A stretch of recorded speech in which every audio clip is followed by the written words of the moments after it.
The number 2 plastic code is reserved for something called HDPE, which stands for high density polyethylene.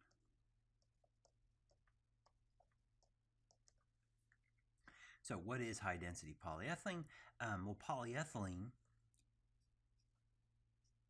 and I'm drawing out a bunch of ethylenes. So these are our monomers. Ethylene, or if you prefer, ethene, depending on how formal you want to be. These monomers are typically polymerized. They're actually polymerized with some pretty exotic metals, but I'm going to call it a radical polymerization. But typically these are metal catalyzed processes. But we could imagine having some kind of initiator, and it just kind of messed that one up a little bit. And we can go through a polymer, and what we get, do a polymerization, and what we get is basically just a straight chain that consists of these repeating 2 carbon units. So here is our polyethylene.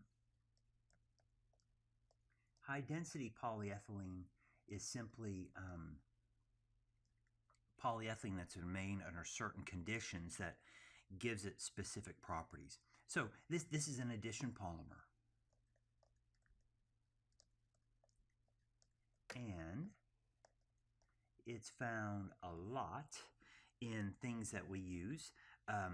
Milk jugs are commonly made from high density polyethylene. Bottles for cleaners, laundry detergent, those types of bottles are very often made out of high density polyethylene. If you turn them over and look at the bottom, they'll be number 2 plastic. Another kind of interesting thing is plastic wood and plastic decking and that sort of thing is also made from high density polyethylene. So clearly how you mold it and put it together, you can get very different properties out of this material, and it can actually be very strong if it's thick enough, and if it's thin, it's pretty flexible like a milk jug. So this is another very common plastic that's used widely among consumers, and this is the number 2 plastic, high density polyethylene.